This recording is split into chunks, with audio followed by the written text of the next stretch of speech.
हे मेरे प्रीतम, ये मेरे पति के सुहाग का परिचिन्न है, वो तुम्हारे आंसुओं से गल करके तुम्हारे ऊपर गिर गया। हनुमान जी ने अपने अंग पर आलेख कर दिया। तो मैं भी सीख हनुमान जी रघुनाथ जी का दास हूं। आज तो वो सिंदूर माथे पर धारण करके, मैं तो इस सिंदूर को, क्योंकि प्रियता का लक्षण है, इसे मैं सारे अंग में ही आलेपन करूंगा। और ये सिंदूरांचन करके श्री किशोरी जी ने हनुमान जी को अपनी किंकिनी बना दिया, क्योंकि पुरुष संपर्क नहीं हो सकता।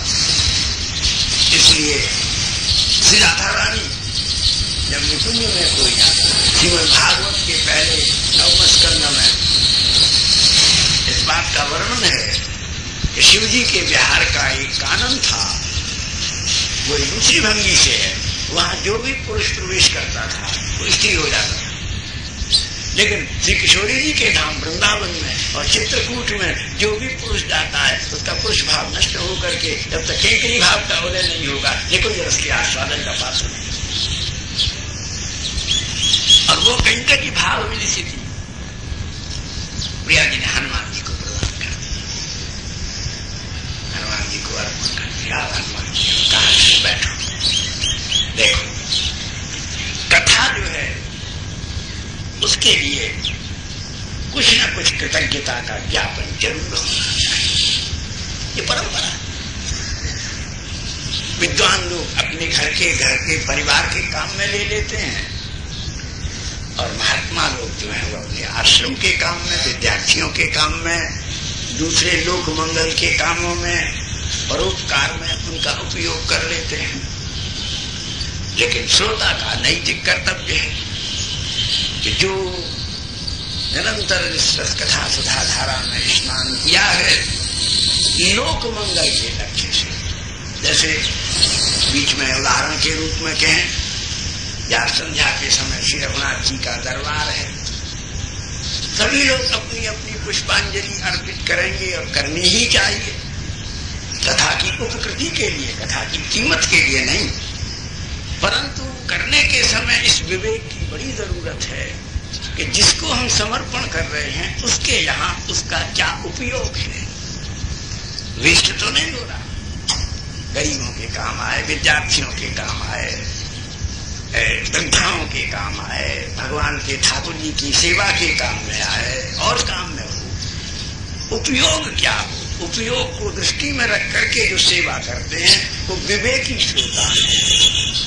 जो उनका अर्पित किया हुआ व्यर्थ चला जाए, किसी काम नहीं आए, वृंदावन नहीं जाए, वो उनका व्यर्थ प्रयास है। क्योंकि महात्मा लोग जैसे अब हम हैं, हम सन्यासी हैं, हम तो किसी वस्तु का अपने लिए उपयोग कर ही नहीं सकते, हमारे लिए कोई अपेक्षा ही नहीं है।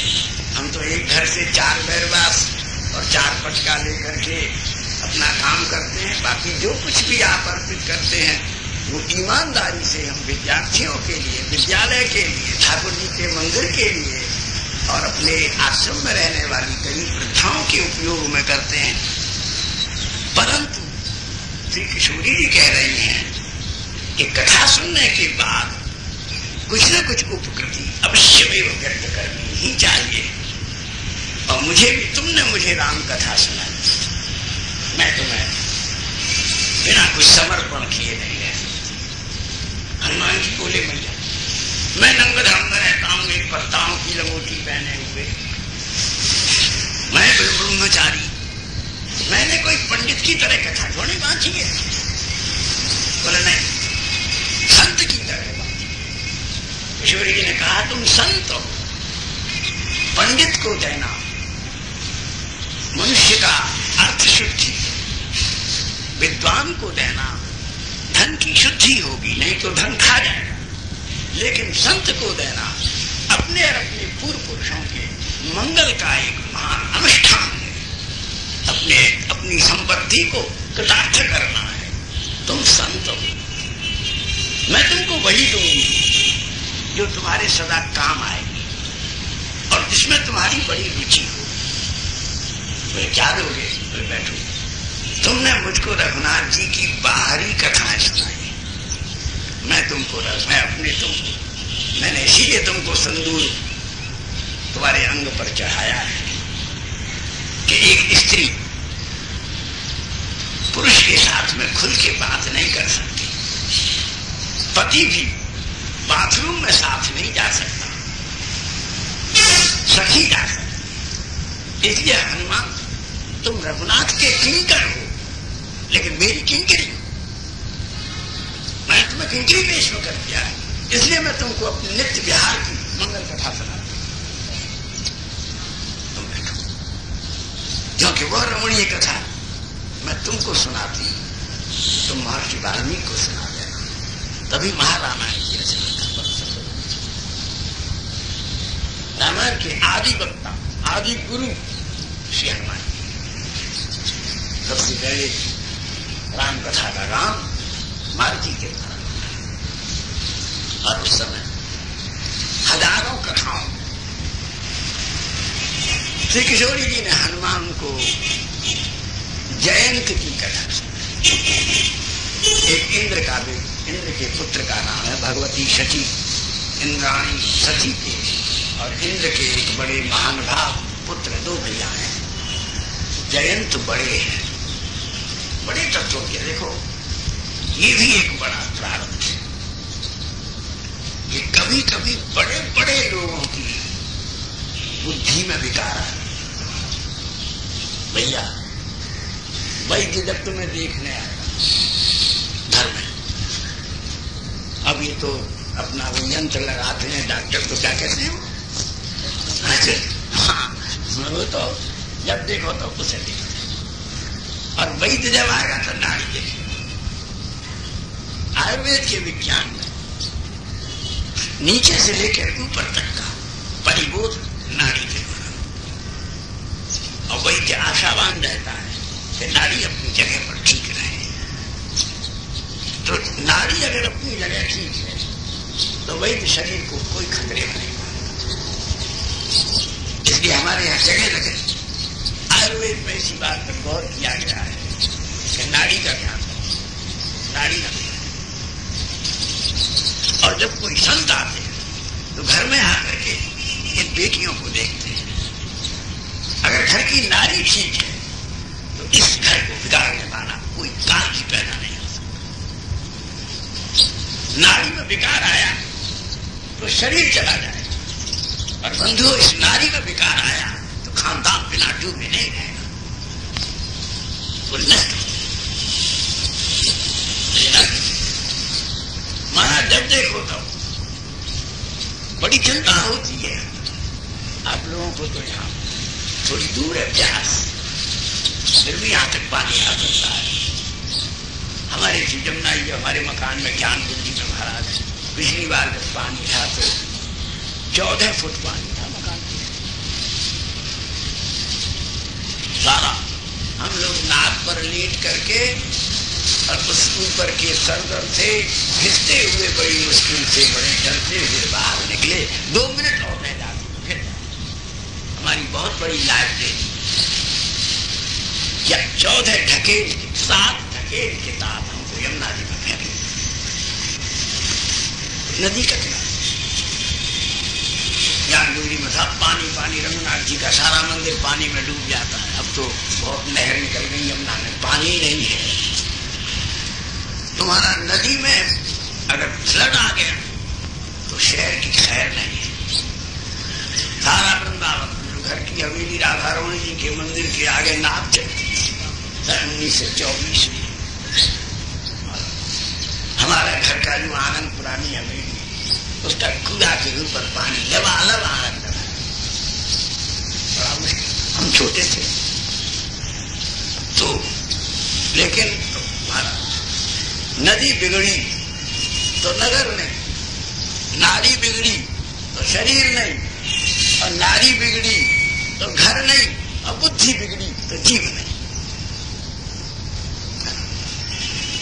ये सत्संग आप लोग, क्योंकि एकेडमिक ट्रेनिंग नहीं है ना फिलोसफी की, आप नियमबद्ध स्नातक नहीं हो, इसलिए उसके यथार्थ के प्रति चिंतन अपनी स्वस्थ धारा से नहीं चलता।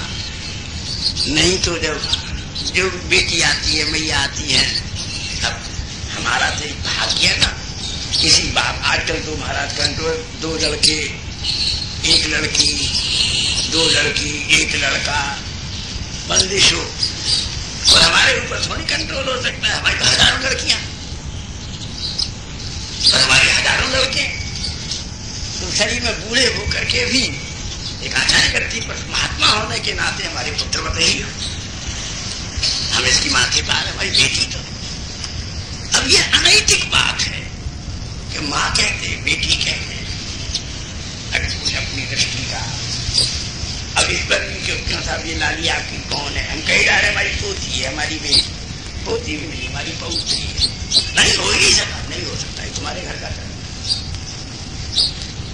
इसका क्या उपाय, इसका क्या जवाब? मेरे पास बैठे, अब इसकी ममता हो जाए बाबा से, और ये बाबा को दादी समझ बैठे और नानी मांगे, और फिर करे कुछ अरे भाई बच्चा है, मन पूछिए क्या। तो दुष्ट सत्य को नहीं समझ सकता, देखो, और सज्जन असत को नहीं समझ, बुरे की उसे पहचान नहीं है, भूला है, और असत की इसे पहचान। स्वेसे कर्म स्वेसे स्वभाव संगता, अपने अपने स्वभाव में जो रहते हैं उनको तब तक प्रकार के स्वभाव के बोध और संस्कार ही प्राप्त हैं।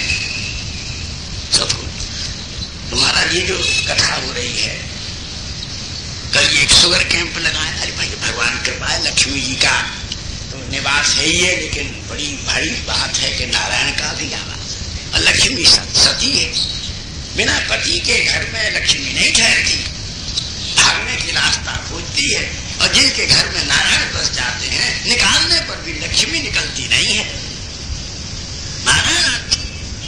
इसलिए कुछ न कुछ जीव को इस पैसे की ठुमठुमाहट, ये चांदी के कन्हैया को जो नचा रही हो, कभी कभी ब्रज के कन्हैया का भी स्मरण कर लिया, नहीं तो महाराज बड़ी मुश्किल हो जाए।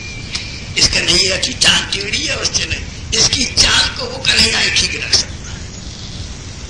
इस प्रकार से ये जो कथा, ये सब क्या है, ये बुद्धि ठीक करने के शिविर है, कैंपिंग है भाई। ये 9 दिन का इन्होंने कैंप लगाया, शुगर कैंप लगाते और डेंटल एक्सपर्ट्स आते, स्पेशलिस्ट आते, हमारा दांत सड़ाची से खींचते और इंजेक्शन लगते और शुगर ट्रीटमेंट होता, और महाराज हजारों प्रकार के रोग हैं, स्टमक ऑपरेशन होते, लीवर चेंज होते, उनके टेस्टिंग होते, ब्लड, कैसी बीमारियों के कोई ठिकाने नहीं। परंतु मनुष्य की सबसे बड़ी सूक्ष्म मर्मस्थल है उसकी बुद्धि, और बुद्धि के शिविर घर में लगा करके ये एक स्पेशलिस्ट अमियों तो व्यवसाय करने के लिए हरे की पोथी खोल बैठा है, इसका तो कोई उपाय नहीं। लेकिन साहब डॉक्टर की दवाई से रिएक्शन हो गया, हमारे लड़के हो गए, भैया डॉक्टर के पास जाने के पहले 4 लोगों से सलाह करते, विद्वानों से, डॉक्टर कैसा है, फलाने वकील से हमारा केस हार गया, बोले ना एडवोकेट की बात तो करते महाराज। एक डॉक्टर ऐसे, एक वकील साहब थे हमारे यहाँ, वो पाव और जलेबी खवा दो सारा केस लड़ा। और जो हम कलकत्ता जिनके यहाँ जाते हैं, हमारी कथा के बड़े रसिक के भगवती साहब खेतान, ये सब टाटा बिरला के वर्ल्ड के सबसे बड़े वकील हैं, 350 वकील नीचे ऑफिस में काम करते हैं, मशीन चलती रहती है। वकील साहब और एक बात कहते हैं, बोले जा तू घड़ी देखेगा, पैसा गिनेगा, बोले 3 सेकंड के चार्ज कर, घड़ी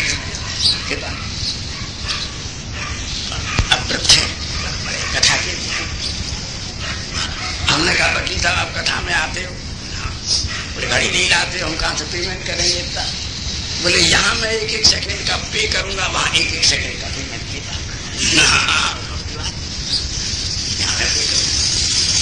तो अस्तु ये बुद्धि पे, मन का प्रश्न भारत का नहीं है। आप जो कहते हो हमारा मन ठीक नहीं है, समुद्र की लहरें हवा के कारण, हवा ठीक होने पर ही लहरों में कमी आएगी, बुद्धि ठीक होने पर ही मन स्थिर होगा। इसलिए चिंता मन की मत करो, चिंता करो इस बुद्धि की, और बुद्धि उन्हीं की ठीक रहेगी जो सत्संग में रहेंगे, जो हरि कथा सुनेंगे, जो श्री राधा गोविंद का, श्री सीताराम जी का निरंतर नाम संकीर्तन और भजन करेंगे, उनकी बुद्धि ठीक है।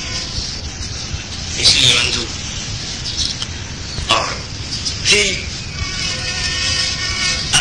और इसी प्रकार हमारे एलोपैथी में जाओ तो और सब इलाज है, वायु को नहीं, एलोपैथी वायु को नहीं मानती, और आयुर्वेद केवल, और आयुर्वेद वात और पित्त के साथ साथ वायु को पुष्ट करती है। हनुमान जी वायु के लिए, जितने वायु विषयक रोग हैं, यहाँ दर्द हुआ, यहाँ दर्द हुआ, हिस्टेरिया हुई, मृगी हुई, और बिचारी स्त्रियों को प्रसूति का होने के बाद, रजस्वला होने के बाद इन बिचारियों के मस्तिष्क में कई बात आती है। बोले इन सारी वायु विषयक रोग राशियों को, इस वायु विषयक लंका को अगर जला सकते हैं रोग को, तो हनुमान जला सकते हैं। हनुमान जी के स्मरण से, हनुमान जी के कीर्तन से, हनुमान चालीसा का पाठ करो। बड़े बड़े हनुमान स्तोत्र हैं, संस्कृत में बड़े बड़े स्तोत्र हैं। गुरु साईं जी ने हनुमान चालीसा और दूसरे भी कई स्तोत्र हैं बढ़िया बढ़िया। तो इस प्रकार से हनुमान जी का परम श्री किशोरी जी ने इनको, वो जयंत था, एक बार हनुमान, एकदम सखी मैं वहां चित्रकूट में रतिश्रांता शयन कर रहे थे, हनुमान जी मेरे घेंटू पर, रघुनाथ जी घेंटू पर माथा रख करके विश्राम कर रहे थे, थोड़े सके हुए थे, छोटी छोटी पसीना की बूंद माथे पर थी। इतने में ये कौआ का रूप धारण करके इंद्र का पुत्र जयंत आ गया। रघुनाथ जी की थोड़ी आंख लग गई, तो इसने बार बार, महाराज गोसाई जी ने तो मर्यादा रख दी, चरणों पर चढ़ चुका ना, बच्चे पर, और इसके औद्धत्य से किशोरी जी बड़ी दुखी थी, परंतु कोई संकोच में थी कि रघुनाथ जी बहुत थके हुए सो रहे हैं, ये जाग जाए। तो अंत में एक प्रिया जी की घबराहट से और थोड़ एक जल बिंदु उनकी आंख का और रघुनाथ जी के ऊपर गिरा। चौंक उठे, क्यों तुम रो रहे? मैं नींद न भंग हो जाए इसलिए इसको बार बार वारण कर रही हूं, लेकिन वारण होने पर भी ये वायस मान नहीं रहा, कौआ मान नहीं रहा। रघुनाथ जी ने हाथ नीच करके एक स्त्री का हाथ में लेकर ब्रह्मास्त्र से पीड़ित करके इसके ऊपर छोड़ दी, लेकिन क्योंकि चेतनास्त्र था, अम्बरीश के द्वारा की प्रेरित सुदर्शन चक्र दुर्वासा के पीछे पीछे चले, दुर्वासा को भस्म नहीं किया, जयंत को भी भस्म नहीं किया। क्यों? क्या अपराध भी दुष्ट ने किया? किशोरी जी ने कहा, इसके के दुख को जानती है, भगवती सची इसके दुख में बहुत आर्त हो जाएगी, रघुनाथ मारना नहीं इसको। तो ब्रह्मास्त्र की तो इसके पीछे पीछे चला, जैसे सुदर्शन चक्र दुर्वासा के पीछे चला। कभी ये पाताल में, कभी तल, कभी अतल, कभी वितल, कभी तलातल, कभी जनलोक, कभी महरलोक, कभी सत्यलोक, महाराज चक्कर काटना रहा 1 वर्ष पड़े हुए।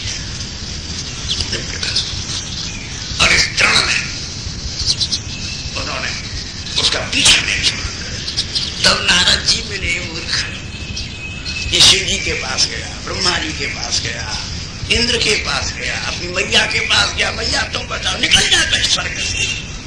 जगत जननी के प्रति इस प्रकार का व्यवहार करने वाला पुत्र, तेरा मृत होना ही अच्छा है, तेने मेरे दूध को कलंकित कर दिया। इंद्राणी ने स्वर्ग से निकाल दिया, खबरदार जो स्वर्ग में आया है जैसे कुलांगार से मैं आपका स्वर्ग का वैदेही द्रोही है। अभी नारद संत की, अरे ओ जयंत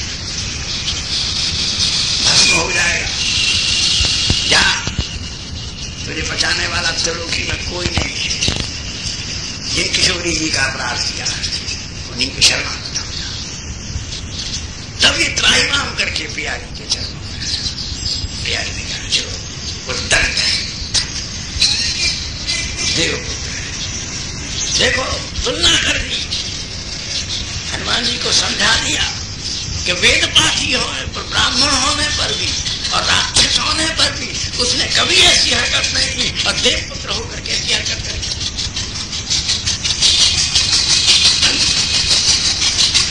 इसलिए हमारा सदा वीर रस की ओर प्रेरित किया जाता है। रौद्र बीभत्स रस से मृत्यु को बचाया जाता है।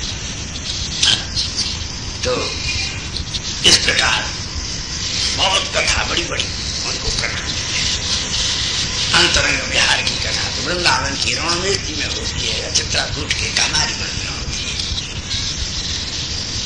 तो हमारा जो बड़ा मन है, अभी मदन लाल जी हमारी एप्लीकेशन पर विचार नहीं कर रहे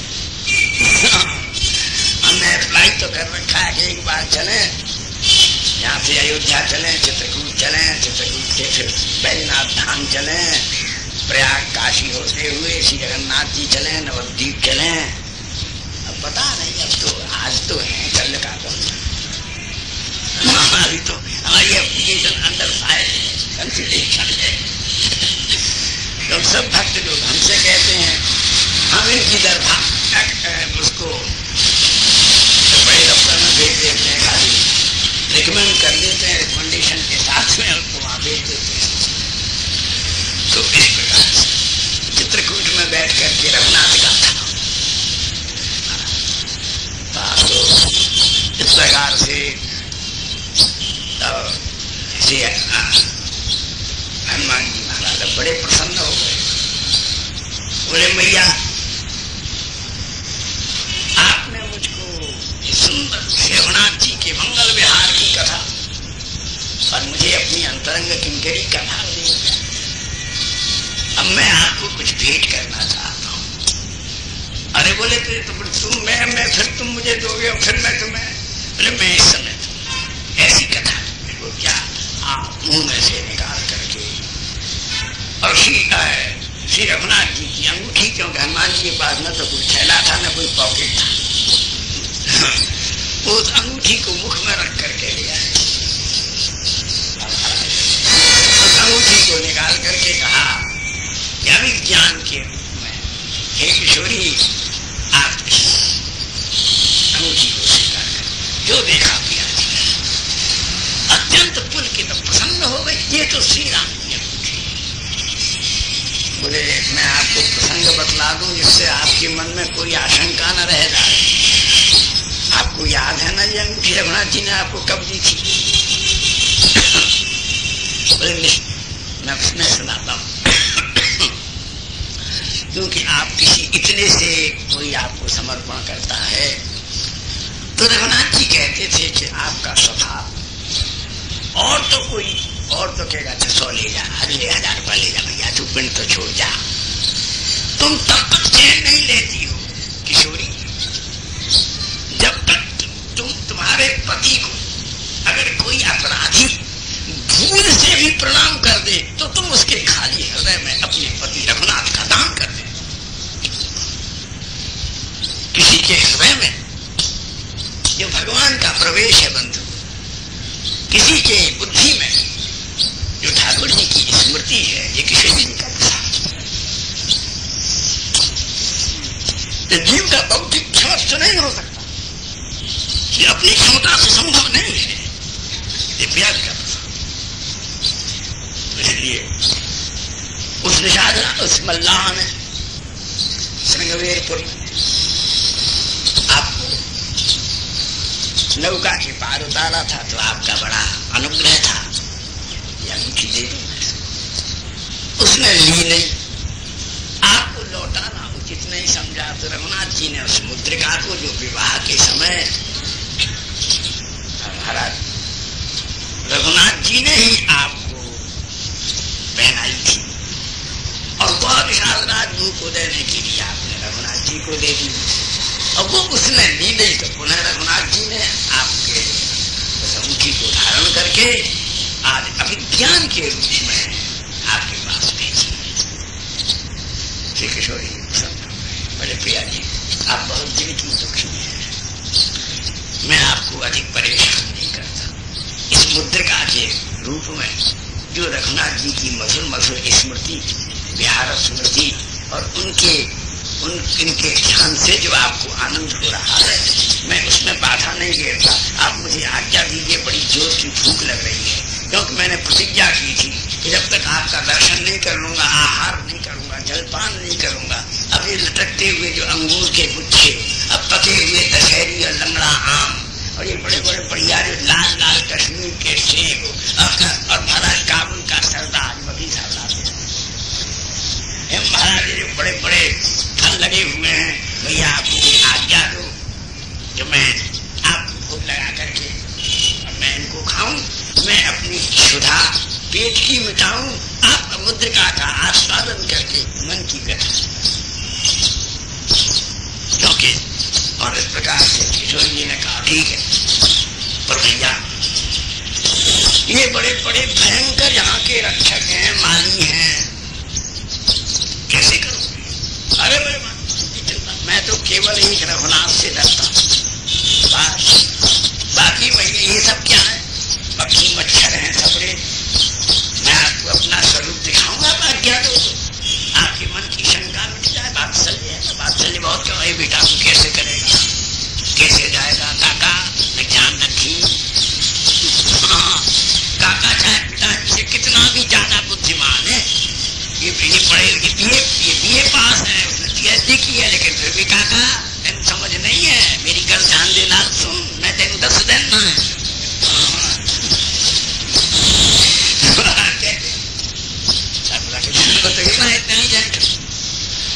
तो भी किशोरी जी का बात है, सबसे ज्यादा तो अशुभ चिंतक मैया होती है। तो पलट न गया हो, किसी ने फर न लिखता हो, कहीं न हो गया हो, कहीं वो न हो गया, अशुभ चिंतक तुम्हारा। आपकी आशंका में निवृत्त किए देता हूँ, नहीं तो आप ऐसे ही कल्पना करो, कोई राक्षस पकड़ न ले, कोई न मार न दिया हो, कोई न नुकसान न भाग दे, वो तो ठुक जरा कार खरीदा। हनुमान जी ने विराट होकर के गर्जना की, सारी लंका धकमक धकमक हो गई, भूकंप आ गया। अरे मत करो, बोले इतने बड़े हो? बोले किशोरी आपके चरणों में जो छोटा होकर के झुक जाएगा वो विश्व की हर पदार्थ से बड़ा हो जाएगा। आपके चरणों में प्रणाम करने का यही फल है, और जो आपके आगे करेगा महाराज तो कहीं भी नहीं रहेगा, उपेक्षणीय हो जाए। इस प्रकार महाराज श्री हनुमान जी और फिर कूद करके उन्होंने बड़े बड़े सुंदर सुंदर जो गुच्छा के गुच्छा दे जाए किशोरी कह करके, अमनिया वैष्णव नहीं खाता, समर्पित करो, तुलसी घेर के खाओ। बोल तुलसी नहीं होता, तुलसी तुलसी तुलसी तुलसी तुलसी तुलसी तुलसी 7 बार तुलसी कहने से तुलसी प्रवेश हो जाता। कहीं सड़क पे हो, रेल में हो, तो 7 बार तुलसी जी का नाम, तो हम तो नाम नहीं कहना, आते के नाम की मेहमान हो करो, है ना? ये तो नाम से करो। अरे महाराज बच्चे का भी अगर देखो, गोदी में तो छोटी सी बच्ची हुई है, बच्चा हुआ है, उसमें भी तुलसी रख करके प्रसादी करो, तब उसको कुछ करी मारी भागे, कौन है महाराज? हनुमान जी बाग विशाल बैठे हुए, केला, सेब, नाशपाती, अनार, कंधाली अनार, महाराज पेशावरी पीताना, लाल केला, सफेद केला, बंगाल के छोटे केला, बड़े दिखे। तो बंदर को केला बहुत पसंद, बंदर और बच्चों को केला बहुत पसंद। बेचारे वृंदावन में जो केला की ढकेल लगाए रहते हैं, उनके दर्जनों केला तो बंदर ही पर बैठे बैठे उसे दिखा फिर उठ के ले जाते। तुम्हारा सब हनुमान जी फल खा रहे, और मालियों ने आकर के अवरोध किया। हनुमान जी ने ऐसी हुंकार भरी कि उनके कान फटे, और एक बंदर है महाराज भौंकू बज रहा,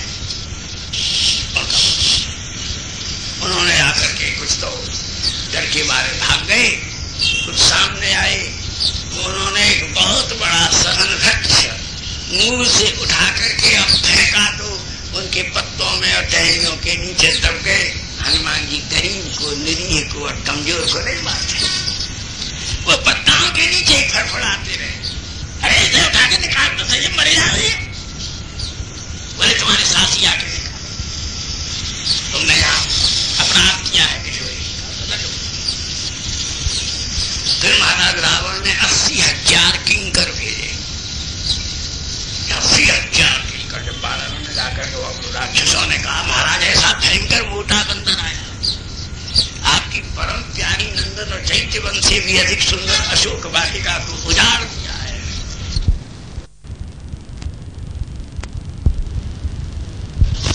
उन सब का हनुमान जी ऐसा जब ठीक वर्णन करेंगे तो भैया संध्या को दरबार तक नहीं पहुंचे। सबका हनुमान जी ने संहार कर, उन सबका हनुमान जी ने ऐसा जब ठीक वर्णन करेंगे तो भैया संध्या को दरबार तक नहीं पहुंचे। सबका हनुमान जी ने संहार कर दिया। तो रावण बड़ा चिंतित हो गया, ऐसा कौन बंदर है, दहशत खा गया। जब सीता हरण करने के लिए गया था तो एक गिद्ध ने मेरे नाकों में दम कर दिया था। आज ये कोई बंदर यही मेरी लंका में आकर के बड़ा उपद्रव करके सारी लंका के राक्षसों के मनोबल को खत्म किए दे रहा है।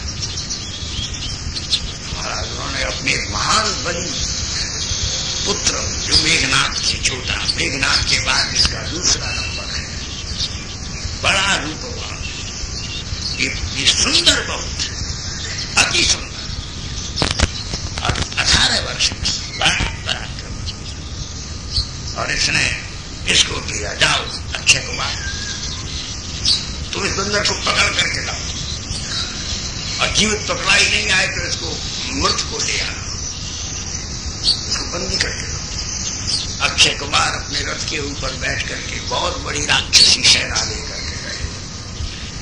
हनुमान जी को इस पर बड़ी दया थी। वाह क्या कितना सुंदर कुमार है, कैसा डटा है, कैसे सुंदर पुत्र, जाने क्यों तुम्हारे प्रति मेरी ममता हो गई। और मैं तुमको प्रेरित करता हूं, परामर्श देता हूं, तुम मेरे सामने मत आओ, क्योंकि मैं कर्तव्य के से बंधा हुआ ममताओं की रेशमी डोरियों को तोड़ देने में संकोच नहीं करता। मैं कर्तव्य बंध, जाओ तुम लौट। महाराज दंडवाद। तब हनुमान जी ने एक वहां मुद्गल रखा था। मुद्गल पहले लोग जो पहलवान होते थे उस लोहे के मुद्गल को घुमाते, 1000 मन का मुद्गल रखा, ऐसे ऐसे बड़ी राक्षस अब रखा था। उसको बहुत दिनों से काम में नहीं लिया गया था। 1000 मन का हनुमान जी ने उसे सहज रूप में उसको उठा करके और घुमा करके मारा सबला रथ घोड़ा तो मरी गया। अक्षय कुमार की छाती फट गई, अमृत उनका हाहाकार बच गया। अक्षय कुमार की बची। तब रावण और अशोक वाटिका में प्रविष्ट हुआ, और उसने उस समय हनुमान जी को देख करके बड़े बड़े पारव्य, पारजन्य, माहेंद्र, ऐन्द्र, ब्रह्मशिरा, वरुणास्त्र, कौवेर्य, आग्नेय, बड़े बड़े बाणों का संधान किया। हनुमान जी हंसते रहे, फल खाते रहे, उसे दिखा दिया। और महाराज तब मेघनाथ बड़ा कुपित हो गया, कोई वाणी ही को नहीं लगा, ये अपना स्वरूप दिखाया। तो ये सब देवताओं का जिन दिव्यास्त्रों का प्रयोग करता है, वे सारे दिव्यास्त्र अभिमंत्रित है, अधिचार संपन्न है, देवत्व संपन्नित है। लेकिन याद कर, साधारण जनों पर इनके प्रयोग हो सकते हैं। जब रघुनाथ के एक दास पर इनका प्रभाव नहीं है तो मूर्ख इनके बल से क्या रघुनाथ से लड़ेगा। उन पर इन दिव्यास्त्रों का क्या प्रभाव पड़ सकता? इनकी दृष्टि से सूर्य तपता है, चंद्रोदय होता है। तब फिर मेघनाथ ने कुपित होकर के ब्रह्मास्त्र का संधान कर दिया, और जब ब्रह्मास्त्र को चलाया हनुमान जी ने प्रणाम किया, पितामह आपने तो मुझे वरदान दिया है कि ये बाण मुझे नहीं बांध सकता, लेकिन इस समय रावण के सामने जाने के लिए जब व्यर्थ समय नष्ट होगा और लाखों निरीह मारे जाएंगे, यदि सभी लंका मेरे ही हाथ से मर गई तो रघुनाथ जी किससे युद्ध करेंगे? ये विचार करिए। उन्होंने ब्रह्मास्त्र को स्वीकार कर लिया और नाटकीय रूप से उसमें बंद हो गए। अब सबने राक्षस हनुमान जी को खींचने लगे, समुद्र के ऊपर लंका खींचने लगी, हनुमान जी तस्तता नहीं। मेघनाथ ने कहा तू क्या कायदा बना हुआ है? मैं चल सकता हूँ, मैं बहुत हल्का हूँ, पर तेरी एक शर्त पर चल सकता हूँ, तू नाक की सूद में सीधा मुझे अपने बाप के पास ले जाए। यदि लंका में रावण के सामने ले जाए तब तो मैं राजी राजी चल सकता हूँ, नहीं तो देख मुझे खींचा तानी मत करते ही लंका ही समुद्र में डूब जाए, मैं नहीं हिलूंगा। तो मेघनाथ बड़ा लज्जित हुआ, अच्छा ठीक है। बोले देख इधर उधर ने नेक भी किया तो फिर तू समझे तेरे ऊपर लंका की जिम्मेदारी रहेगी। यह चिंता ईश्वरी प्रकट करके हनुमान जी मेघनाथ के द्वारा रावण की सभा में बड़ा भारी दरबार लगा हुआ था।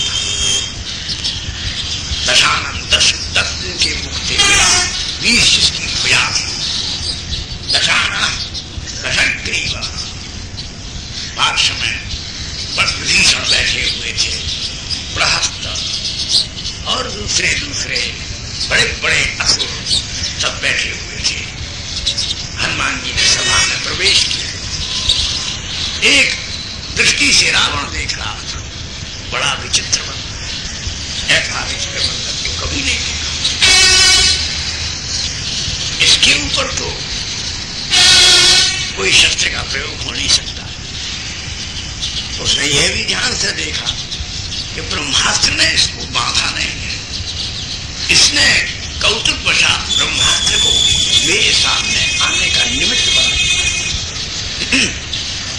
इस पर तो कोई शस्त्र का प्रयोग नहीं हो सकता, अस्त्र का भी प्रयोग नहीं हो सकता। रावण माथा फिरा रहा है, इन पर तो कोई शास्त्र का प्रयोग भी नहीं हो सकता, ये तो सब शास्त्रों के महापंडित है। तो भैया रावण ने बहुत मन का मंथन किया और मन का मंथन करके उसने एक प्रश्न किया, हनुमान जी ये वेदांत का सबसे कठिन प्रश्न है। बोला हनुमान जी से प्रश्न किया, कहते कपे इतना सा बस, वानर तुम कौन हो? अभी कोई से पूछे तुम कौन हो, तुम्हारा दुनिया भर के औपाधिक परिचय देगा। मैं वकील हूँ, मैं डॉक्टर हूँ, मैं सेठ हूँ, मैं ये औपाधिक परिचय है। इसने आध्यात्मिक प्रश्न किया, बताओ तुम कौन हो? क्योंकि वेदांत सार संहिता में सबसे कठिन प्रश्न यही है। जब वेदांत के महात्मा लोग बोलते हैं तो वो इसी बात पर बोलते हैं, पर अपनी अपनी पद्धति से बोलते हैं। शास्त्र कैसे जवाब देता है? रावण ने हनुमान जी से कहा, वानर तुम कौन हो? उधर अप्यादीक्षित कह रहे हैं, जो सबसे बड़े निष्णात टिप्पणीकार हैं, कि नैतिक क्या, नीतिक क्या, वेदक क्या, अभी भवंत शास्त्र क्या, ब्रह्म क्या, अभिलक्षा स्वाज्ञान ज्ञानी बिरला। नीति शास्त्रों को, श्रुति शास्त्रों को, वेद वेदांत को जानने वाले मैंने बहुत देखे। बड़े बड़े मीमांसकों को, पूर्वोत्तर मीमांसा पंडिता तत्ववादियों को मैंने देखा, लेकिन मुझे आज तक भी कहीं स्त्रोकी में ऐसा कोई ज्ञानी नहीं मिला जो यह जानता हो तो मैं कौन। और जब रावण ने हनुमान जी से कहा,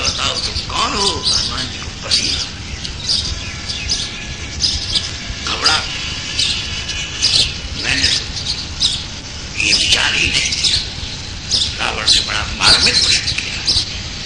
अगर कहीं पूछ लेता कि राम कौन है तो महीना भर की कथा देता, 1 महीना की कथा मैं इसको बताता श्री राम को।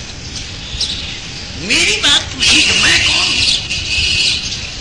हनुमान जी घबरा, श्री रामाय रामभद्राय रामचंद्राय नमो नमः। हनुमान करुणा की ये स्वरूप बोधक मंत्र है। इस मंत्र से स्वरूप ज्ञान होता है। रामाय श्री रामाय रामभद्राय रामचंद्राय वेदसे। हनुमान जी ने स्मरण किया तो रावण की मुकुट के ऊपर पानी सहित रघुनाथ जी का दर्शन हुआ। और अरे हनुमान जी घबरा गए। तुम इस प्रश्न का उत्तर तो तुमको दे दिया। वाल्मीकि रामायण के तुलसीदास जी ने, हम भूल गए, गोसाई जी ने चूड़ामणि दिए लंका दहन के बाद, और वाल्मीकि जी ने जब इन्होंने मुद्रिका दी तब फिर श्री किशोरी जी ने ये अंतरंग कथा भी सुनाई। और हनुमान जी रघुनाथ जी को समर्पण कर देना, इसके लिए उन्होंने अपनी अभिज्ञान चूड़ामणि हनुमान जी को दी। और वह चूड़ामणि इस समय हनुमान जी के मुख में रखी। इस चूड़ामणि के रूप में तुमको सीता जी ने उत्तर दे तो दिया हनुमान जी के तुम कौन। सिंदूर दे दिया, सिंदूर दे दिया और चूड़ामणि दे दी। वैसे चूड़ामणि रघुनाथ जी को देने के लिए, लेकिन इस समय तो हनुमान जी पूरी किंकरी के रूप में शरीर पर सिंदूर चढ़ा हुआ है, मुख में चूड़ामणि रखी हुई है। और स्त्री का क्या श्रृंगार होता किंकरी का। किशोरी जी ने रोज तो कहती है कि रघुनाथ मेरे सर्वस्व हैं, मेरे प्राणनाथ हैं, मैं रघुनाथ की दासी हूं। किशोरी जी मेरी स्वामिनी है, सब जानते हैं, लेकिन दुनिया को ये सिखाते हैं कि तुम्हारा परम सौभाग्य रघुनाथ का दास होने में है। और तुम चूक रहे हो, क्योंकि तुम दास होने में सब जाते हो। इसका कारण क्या है कि तुमको दास शब्द का गलत अर्थ बताया गया है। तुम समझते हो दास के माने सर्वेंट, तुम समझते हो दास का मतलब स्लेव। महाराज दास का मतलब न स्लेव है न सर्वेंट है। अधातु व्याकरण की छेदन में है, अच्छेदन है। जिसने स्मरण के द्वारा अपने ऊपर के सारे माया के आवरणों, अहंकारों को और आसक्तियों का मूल से छेदन कर दिया। और सत्संग में और संतों के बीच में बैठ करके जैसे तुम व्रत करते हो, अब नमक नहीं, असली नमक छट देता है। अब महाराज जाने कौन ने तुमसे कह दिया नमक छट देता है। हमारी समझ में तो इसका कोई मतलब नहीं। हाँ, ब्लड प्रेशर का रोगी हो, हार्ट पेशेंट हो, तो सॉल्ट खाने की डॉक्टर मना करता है, स्वास्थ्य के लिए ठीक है, परंतु ये नमक छट देता है, ये दास का काम नहीं है। दास ये कहता है कि मैंने वो सब चीज छोड़ दी है जो भगवान के भोग नहीं लग सकती, जो भगवान के अर्पित है। उस प्रसाद को खाने का हमने नियम लिया है। हम खाना नहीं खाते, हम रोटी खाते, न दाल खाते, न चावल खाते, न पूरी, न परांठे, न अचार, न साग। बोले क्या खाते? हमने तो नियम लिया केवल भगवत प्रसाद। और वो प्रसाद भी हमको भगवत सेवा परायण जन के हाथ से प्राप्त हो। तो इसलिए इसने आशा छिपी सब। इन्होंने क्या व्रत लिया? दास ने। दास का क्या व्रत है कि अब हम न चाय, न दूध, न साग, न अचार, कोई आसक्ति नहीं हो तो प्रसाद में जो मिलेगा देखेगा। हम तो केवल एक चीज खा करके साधना करेंगे। बोले क्या? बोले महात्माओं के मुख से निकली हुई हरि कथा के अमृत को कान के गिलास में भर के पान करके जीवन यापन करेंगे। उन संतों के लिए कहा गया कथा मात्र ही के जीवनम, नारदादिकों के। अब यही कुछ नहीं है, हमको केवल वो कथा सुनते हैं। शिवजी महाराज समाधि छोड़ के अगस्त्य के मुख से कथा सुनते हैं। मंदाकिनी गंगा में संध्या के समय जल्दी जल्दी स्नान करके भीगी हुई जटाओं से दौड़ते हुए ऋषि भगवान गौरीनाथ से कैलाश पर बैठ करके नारायण कथा सुनते हैं। गरुड़ जी भी स्वर्ग वैकुंठ छोड़ करके कागभूषण के चरणों में बैठ करके हरि कथा सुनते हैं। और नारद जी सनकादिक से हमारा सुंदर श्रीमद् भागवत सुनते हैं और सनकादिकों को रामायण सुनाते हैं। सनकादिकों को रामायण नारद जी ने सुनाई। सनकादिकों ने कहा हमारी तरफ से कुछ भेंट ले लो, तो डिपोजिट रखो, जरूरत होगी तब ले लेंगे। तब महाराज भक्ति ज्ञान वैराग्य दोनों पुत्र मलिन हुए, तब अपनी भेंट की उघराई के लिए सनकादिकों के पास नारद जी गए कि महाराज हमने आपको रामायण सुनाई, हमारी भेंट में आप इनको श्रीमद् भागवत सुनाइए। परस्पर का तन्मितव्य भाव। और इस प्रकार से रावण ने कहा ठीक गुलाम है तू? तो बोला हाँ, मैं राम का दास, काम का स्वामी, दाम का स्वामी हूं। कामनी कंचन कीर्ति कवल कादम कुर्मी कलेवरा, ये सब मेरे अधीन है, मैं इनमें आसक्त नहीं हूं। मैं रघुनाथ का दास हूं। तू काम का गुलाम, तू जान का गुलाम, तू दाम का गुलाम, तू नाम का गुलाम। तू कौन सी ऐसी चीज है? तू हजारों का गुलाम है, मैं एक का गुलाम। विभीषण प्रसन्न हो गए। बंदर है, 84 लाख योनि की बात आपने सुनी होगी कि जीव की 84 लाख योनि होती है, लेकिन 84 लाख योनियों का वर्णन जिन पुराणों में है वहां ये बात भी कही गई है।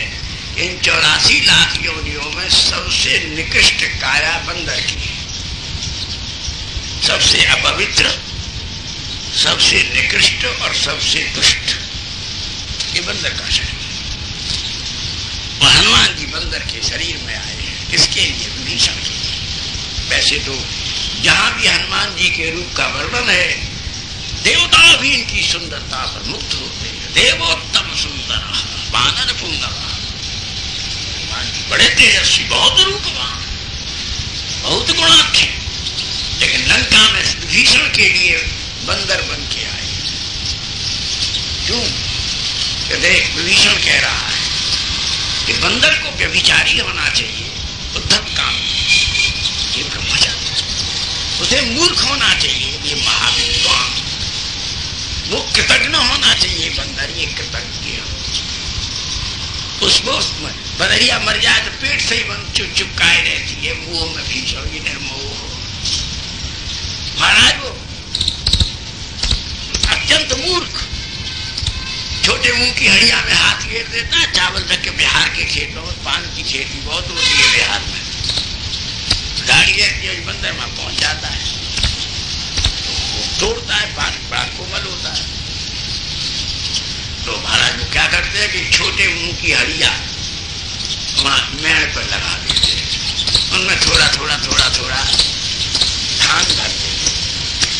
अब जब हाथ गिरता है बंदर तो भर लेता है, अब उसकी मुट्ठी मोटी हो गई, अब करता है, मुट्ठी खोलता नहीं है, हाथ निकलता नहीं है, मालिक आ जाता है मूर्ख नहीं कि मुट्ठी खोल के हाथ निकाल ले। हम तुम भी छोटी भीतर तो खाली हाथ संसार में आए थे, यहाँ हमने मुट्ठी में तरह तरह के विषयों की वासनाओं को भर लिया, काल के डंडे पड़ रहे हैं, लेकिन हाथ खोल कर निकल करके श्री राधे कह करके निकल नहीं जाते, इसमें फंसे हुए तुम्हारे बंदर मूर्ख। और ऐसे डिक्शनरी देख लेना, उसमें जितने तुम्हें बुरे आचरण दिखे वो सब बंदर में खटा लेना। और बोले तुम में ये कैसे आ गए? बोले विभीषण तुम समझ लो कि मैं बंदर निकृष्टतम, यदि रघुनाथ जी का दास होने पर ये हो सकता हूं, तो ब्राह्मण तू यदि शरणागत हो जाएगा तो क्या नहीं बन जाएगा। जब बंदर होकर के मेरी ये स्थिति है, तो तू यदि शरणागत हो गया तेरा चलेगा। विभीषण उसी दिन शरणागत हो गए। संकल्प, रावण ने कहा इनको मारो। विभीषण ने कहा महाराज देखो, दूध का मारना ठीक नहीं है, इसको कोई और दंड दे दो, नहीं तो आपकी राजसभा की बदनामी हो जाएगी। तो बंदर को अपनी पूंछ बड़ी प्यारी होती है और आदमी को अपनी बुद्धि बड़ी प्यारी होती है। महाराज भैया तो भजन करो, मेरी समझ नहीं आती, मेरी बुद्धि नहीं मानती। तो महाराज अपनी बुद्धि के कारण से ये शास्त्र तक की बात का की अवहेलना और अवज्ञा करना, उसमें भी तर्क करना, गुरुवाणी पर भी तर्क करना। तुम्हारा हनुमान जी की पूंछ रावण ने इसमें मट्टी का तेल और जितने भी उद्दीपक पदार्थ हैं, सारा पेट्रोल, केरोसिन, गंधक, सब इसकी पूंछ में लपेट के और कपड़ा लपेट कर। महाराज हनुमान जी बड़े प्रसन्न, आहा ये तो बड़ी सरस्वती ने बुद्धि दे दी। तो अब वो कपड़ा, बजाजों की दुकान बंद हो गई। अरे भैया सबने दुकान थान के थान लाइलॉन और टेरिकोट और टेरेलिन, कहां से सूट में गया हनुमान जी की पूंछ में, और पूंछ बढ़ती जा रही थी। रावण की लंका डूब गई, खाली पूंछ दिखती थी या रावण की मूंछ ही मूंछ दिखती। पूंछ ने सब ढक लिया, केवल नहीं ढका तो मूंछ नहीं ढकी, अर्थात अहंकार नहीं ढका। अहंकार मूंछ का प्रतीक है। इधर देखा देख लेगा, जब कोई मुल्ला कहे बिल्कुल ठीक है, तो बुद्धिमानी का प्रतीक दाढ़ी, अभिमान की प्रतीक मूंछ। स्त्री को ही जगह चलते चले तो ये सब बालों पर हाथ, ये सब केश विनद्धमंता स्मश्रु, केश इसलिए महाराज हनुमान जी की पूंछ बुद्धि की लगाई बढ़ती गई। महाराज सब रातों कपड़ा खर, जितने आवरण थे, जितने आलेप हैं बुद्धि के, उसको जो लगा, जितने आलेप, जितनी आसक्ति, जितने आवरण, वो सब बांध दिए। यहाँ एक ही आसक्ति में खाली और कुछ नहीं है, ये सारा मुंडा बड़ा निक्का जी आए, जरा बढ़ जा रहे तो फिर असी वृंदावन आवांगे। नेक सी आसक्ति तुमको बांधे, और रावण ने विश्व प्रपंच करके जितनी आसक्ति, आलेप, आकर्षण, सम्मोहन, विमोहन, वशीकरण, उच्चाटन, उद्भावन, ये महाराज कोई टेरिकोट, कोई टेरेलिन, इसीलिए हमने नाम लिए। आसक्ति के जितने प्रत्यय, प्रकारों, प्रसर्ग, विसर्गाल उठा दिया, सब लपेट। महाराज लोग उतारो धोती अपनी कम पड़ गई है, अरे भैया नंगे कैसे हो, क्या बता धोती करवा ली। इस आसक्ति ने लोगों के कपड़े पहनने के छीन लिए। मंत्रियों के घर की साड़ियों की अटैचियां, जी महाराज कह रहे हैं आपके घर में जो साड़ी है दर्द, इसको अगर वेदांत से भी जाए प्रतीकात्मक परिकल्पना है।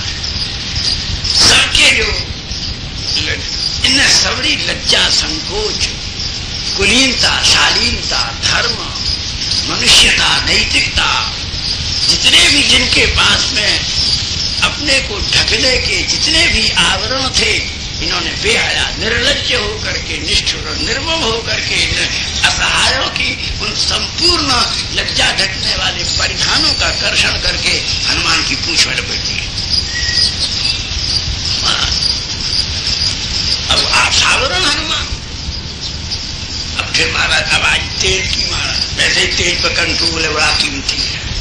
कनस्तर के कनस्तर, जो ममता, जो ऑब्जर्वेशन, कोई कहीं इसी को वर्णन करते हैं कि टीन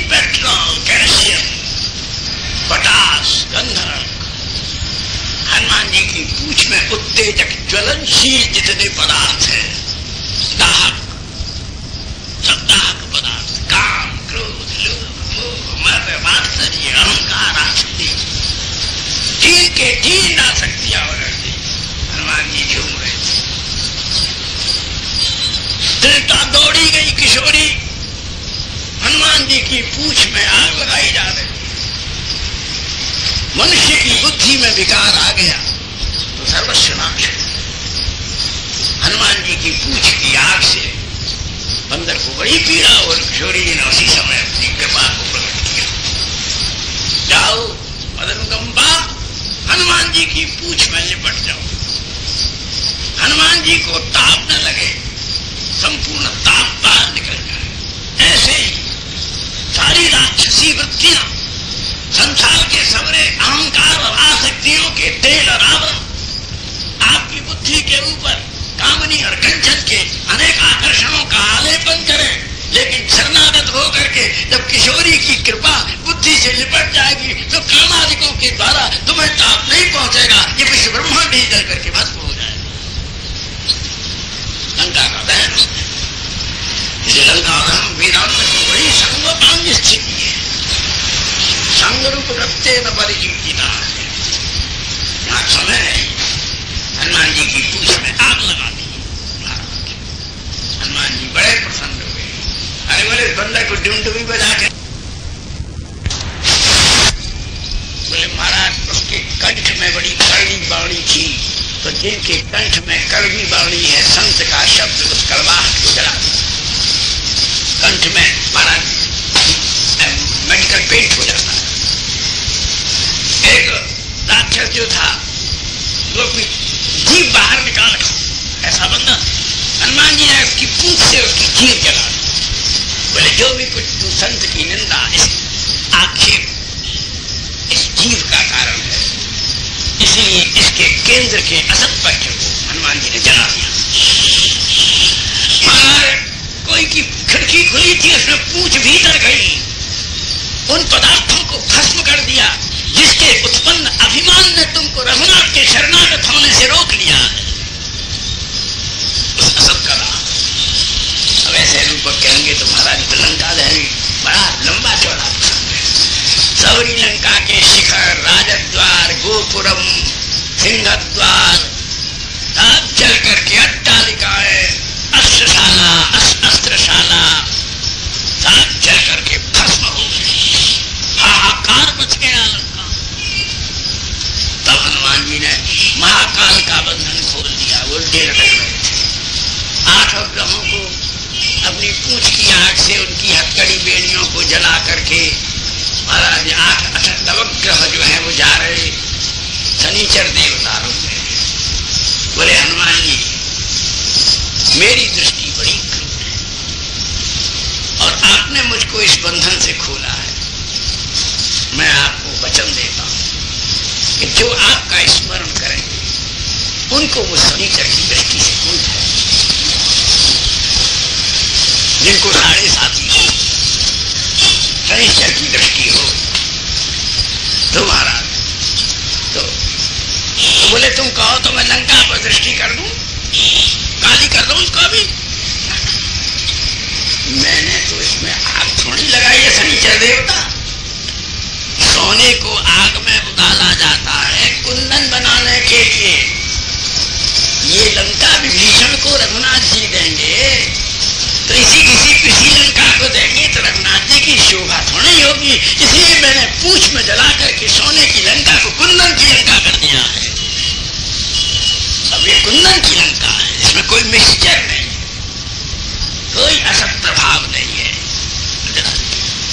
तो इस प्रकार से फिर हनुमान जी ने समुद्र में कूद करके अपनी पूंछ बुझाई, किशोरी जी को प्रणाम किया। बोले तुमने अद्भुत पराक्रम प्रकट किया।